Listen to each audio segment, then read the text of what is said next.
Welcome friends on the taxation talk. आज मैं इस वीडियो में आपको बताने वाली हूँ कुछ कंप्लायंसेस जो आपको करने हैं बिफोर द 30th जून 2020। मेरे पास 6 कंप्लायंसेस हैं जो हमें कोविड-19 की वजह से काफ़ी सारी एक्सटेंशंस मिली थी, तो उसकी लास्ट डेट है अब 30th जून। आपको ये सब कंप्लायंसेस कंप्लीट करने होंगे। So before starting this video, अगर आपने चैनल सब्सक्राइब नहीं कर रखा है तो चैनल को सब्सक्राइब कर लेना और उसके साइड में जो बेल आइकन है उसको भी प्रेस कर लेना। सो हमारा जो फर्स्ट कंप्लायंस है वो है फॉर द असेसमेंट ईयर 1920। लेकिन उन कंप्लायंसेस को बताने से पहले मैं एक बार आपको समझाना चाहूँगी जो हमारा ऑर्डिनेंस 2020 आया था। ऑर्डिनेंस 2020 ने कहा था अगर आपकी कोई भी कंप्लायंसेस इनकम टैक्स की है, और उसने जो और भी स्पेसिफाइड एक्ट बताए थे उसने बोला था कि अगर आपकी कोई कंप्लायंस डेट पड़ती है 20 मार्च से 29 जून के बीच में, कोई कंप्लायंस मीन्स आपको कोई रिटर्न फाइल करनी है या कोई टाइम लिमिट इस 20th मार्च से 29 जून तक है, इसके बीच में अगर आपकी कोई टाइम लिमिट पड़ रही है, कोई कंप्लायंस रह रहा है, तो आप उस कंप्लायंस को 30 जून तक कर सकते हो। अगर आपकी लेट सपोज कोई टीडीएस की रिटर्न की ड्यू डेट इस बीच में है तो आप उसे 30 जून तक कर सकते हो। कोई आपकी रिटर्न की ड्यू डेट है, इनकम टैक्स की रिटर्न फाइलिंग की कोई ड्यू डेट इस बीच में आ रही है तो आप उसे 30 जून तक कर सकते हो। तो इसी से रिलेटेड उन्होंने बोला है, इसी से रिलेटेड मैं आपको ये आज जो कंप्लायंसेस बताने वाली हूँ काफ़ी हद तक इसी से रिलेटेड है। और उस ऑर्डिनेंस ने ये भी बोला है कि अगर आपको कोई इस पीरियड के बीच में जो मैंने बताया 20 मार्च से 29 जून तक कोई इसके बीच में पेमेंट ऑफ टैक्स की है डेट, तो आपको वो टैक्स तो पे करना होगा। लेकिन अगर आप उसे 30 जून तक कर देते हैं, मीन्स उस डेट पे ना करके 30 जून तक कर देते हैं, तो आपको हम जो इंटरेस्ट लगाएंगे डिले पेमेंट का वो 0.75% लगाएंगे। तो अगर आप 30 जून तक करेंगे तभी आपका 0.75% इंटरेस्ट लगेगा। लेकिन अगर आप उसके बाद मीन्स 30 जून के बाद कोई पेमेंट करेंगे तो आपका ये 0.75% इंटरेस्ट नहीं लगेगा। सो करते हैं स्टार्ट। ये फर्स्ट पॉइंट मैं आपको बताती हूँ।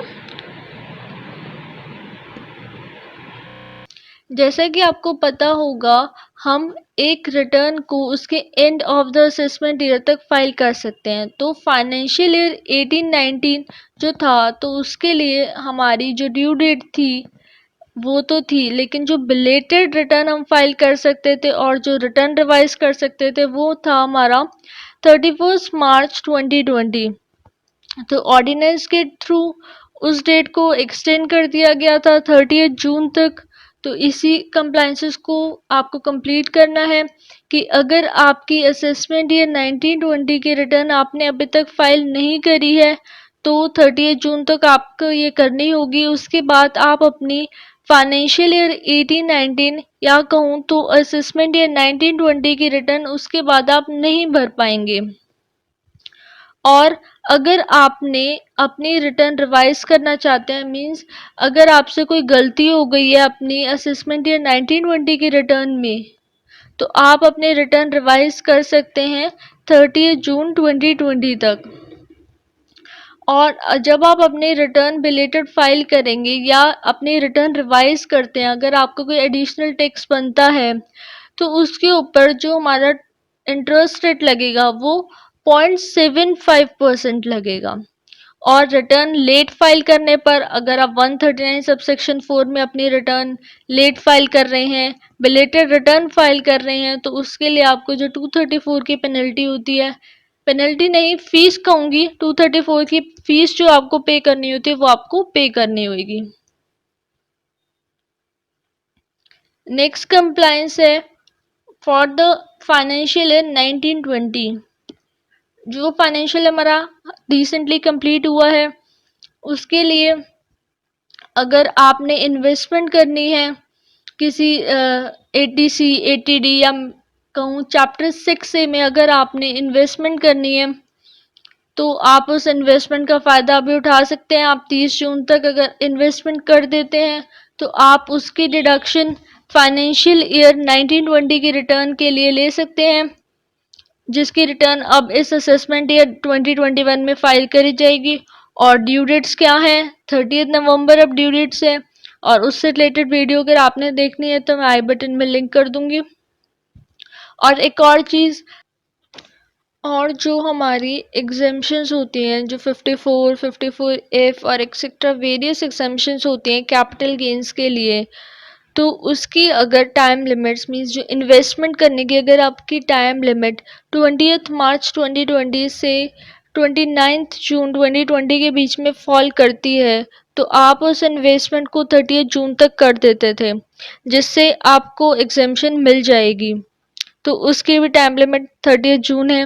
नेक्स्ट, आपकी जो TDS और TCS की रिटर्न है फाइनेंशियल ईयर 1920 के Q4 की, उसकी भी लास्ट डेट जो है 30 जून है। आपको उससे पहले अपनी TDS और TCS की रिटर्न फाइल करनी है। नेक्स्ट है हमारी फाइनेंशियल ईयर 2021 से रिलेटेड, जो हमारा फाइनेंशियल ईयर अभी स्टार्ट हुआ है, इस फाइनेंशियल ईयर से रिलेटेड अगर आप नील डिडक्शन और lower deduction of the TDS चाहते हैं तो आपको फॉर्म 15G और 15H फाइल करना होता है। तो वैसे तो ये starting of the financial year में करना होता है, लेकिन अब जैसे कि कोविड-19 के थ्रू इसकी टाइम लिमिट्स को एक्सटेंड कर दिया गया था, मीन्स जो 15G और 15H की वैलिड जो थे फाइनेंशियल ईयर 1920 तक थे, उसकी वैलिडिटी को एक्सटेंड कर दिया गया था फाइनेंशियल ईयर 2021 के लिए, लेकिन सिर्फ 30 जून तक ही वो एक्सटेंड हुआ था। तो अगर आपको उस आगे भी अपना कंटिन्यू कराना है, मीन्स आगे भी आप चाहते हैं लोअर डिडक्शन और नील डिडक्शन ऑफ द TDS, तो आपको 30 जून तक इसके लिए अप्लाई करना होगा ऑनलाइन। नेक्स्ट है आधार और पैन की लिंकिंग को। आधार और पैन की लिंक आपका हो जाना चाहिए बिफोर द 30 जून। तो ये बहुत इंपॉर्टेंट कंप्लाइंसेस हैं, आप प्लीज़ इन्हें, अगर आपके लिए रेलिवेंट हैं तो प्लीज़ इन्हें 30 जून तक कंप्लीट कर लें। So thank you so much for watching this.